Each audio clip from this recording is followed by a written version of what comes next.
Salut les amis, j'espère que vous allez bien. Nous sommes le lundi 9 juillet 2018 et c'est parti pour la revue de presse.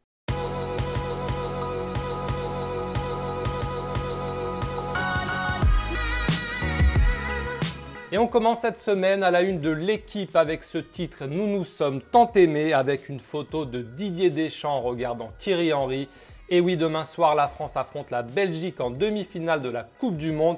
Et les médias français se focalisent sur la présence de Thierry Henry dans le stade de la Belgique. L'équipe revient aussi sur l'arrivée le week-end dernier de Buffon au PSG et l'arrivée hier à la commanderie de Mario Balotelli pour rencontrer Jacques-Henri Hérault. Alors cette actualité fait aussi la une du quotidien La Provence de sa version sport. C'est Quand tu veux Ballot, titre ainsi le quotidien provençal. Puisque Balotelli a donc rencontré hier le président de l'OM. Ils auraient parlé des motivations du joueur, des valeurs du club. Hérault aurait en gros tâté le terrain pour voir si Balotelli était vraiment chaud pour venir, mais ce n'est toujours pas officiel. Il n'y aurait d'ailleurs, selon RMC, pas encore d'accord définitif entre Balotelli et Marseille, contrairement à ce que certains disaient. Et il n'y aurait pas encore d'accord entre Marseille et Nice. Après Marseille-Nice, si Balotelli donne son accord, ça pourra aller très vite puisque Nice a fait la promesse l'été dernier à Balotelli de le libérer pour à peu près 10 millions d'euros. RMC dit d'ailleurs que ça serait un petit peu moins, entre 8 et 9 a priori. Donc voilà, dès que Balotelli aura donné son accord définitif, probablement rapidement vu qu'il a rencontré hier Hérault, l'OM ensuite contactera Nice, trouvera un arrangement a priori aussi rapidement sauf surprise.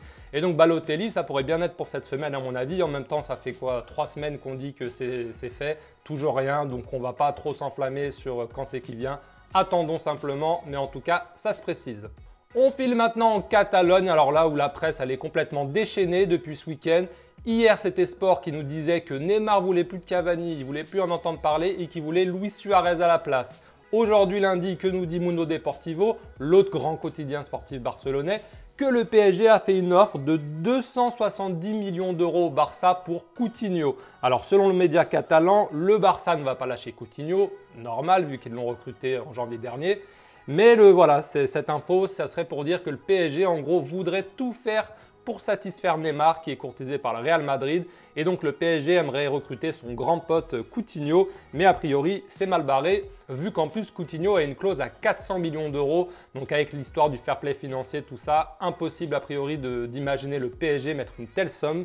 Mundo Deportivo revient aussi sur le transfert surprise de Paulinho en Chine. Un an après avoir quitté le Guangzhou Evergrande, Paulinho y est retourné. Il s'agit d'un prêt avec obligation d'achat de 50 millions d'euros. Et donc, ça fait également la une, cette information du quotidien sport qui titre Super Vente. C'est vrai que c'est plutôt une bonne affaire au niveau financier pour le Barça qui avait dépensé 40 millions d'euros il y a un an et qui là le vend 50 millions.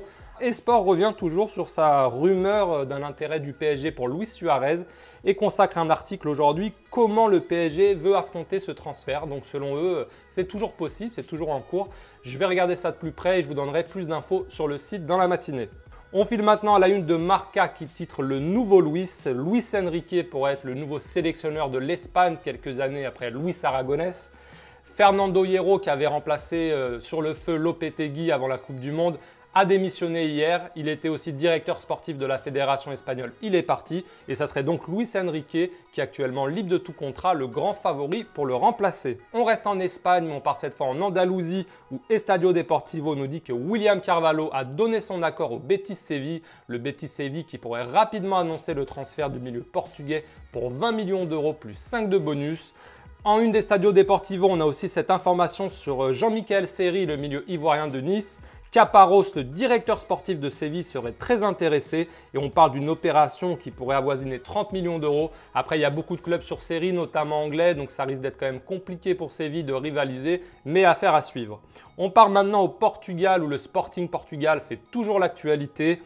Puisque Bruno Fernandes, qui avait résilié son contrat, a finalement décidé de rester au club. Donc c'est une bonne nouvelle pour le Sporting. Nani devrait arriver gratuitement puisque Valence ne compte pas sur lui et devrait le libérer de sa dernière année de contrat. On parle aussi d'un prêt de Vieto, l'attaquant argentin de l'Atlético Madrid, ainsi que d'une arrivée du gardien André. Et on termine enfin cette revue de presse en Italie avec deux unes. La première, celle de Tuttosport. Il ne manque que toi avec cette photo de Cristiano Ronaldo sous le maillot de la Juventus. Oui, la Juventus reprend le chemin de l'entraînement ce lundi et il ne manque donc plus que Cristiano Ronaldo. Son transfert, le transfert du siècle, pourrait se faire peut-être cette semaine selon le quotidien turinois. Donc affaire à suivre évidemment. Et enfin, en une de la Gazzetta dello Sport, on parle de Formule 1, mais pas que. Juste au-dessus, regardez, Milan a Elliott, spunta Ribolovlev. Alors Ribolovlev, c'est le président, alors c'est pas le président, c'est plutôt le propriétaire de l'AS Monaco.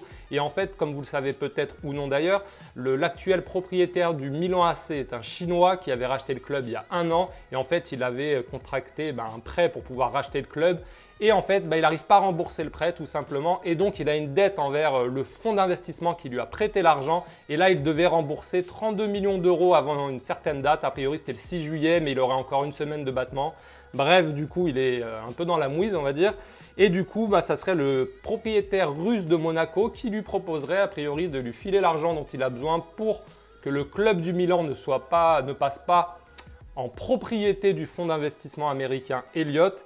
Et donc voilà, Ribolovlev pourrait se trouver du coup dans l'actionnariat du nouveau Milan. Donc c'est un peu compliqué, c'est pas encore fait, mais en tout cas c'est la grosse info en Italie. La presse italienne avait déjà parlé de cette possibilité en mars dernier. Là visiblement l'intérêt du businessman russe est très concret, donc affaire à suivre. Voilà les amis, c'est tout pour cette revue de presse du jour. J'espère qu'elle vous a plu. Si c'est le cas, n'hésitez pas à lâcher un petit pouce bleu et à vous abonner à la chaîne. Il s'est passé un truc de fou la semaine dernière. On était 500 abonnés mercredi. On est maintenant plus de 2000, donc c'est du grand n'importe quoi. Mais en tout cas, je vous remercie. Franchement, ça fait super plaisir de voir que le concept vous plaît et puis que vous êtes de plus en plus nombreux à liker et à regarder. Donc, grand big up à vous. Voilà, je vous souhaite une très bonne journée à tous. Il n'y a pas de match de Coupe du Monde aujourd'hui. Ça sera demain, 20 h.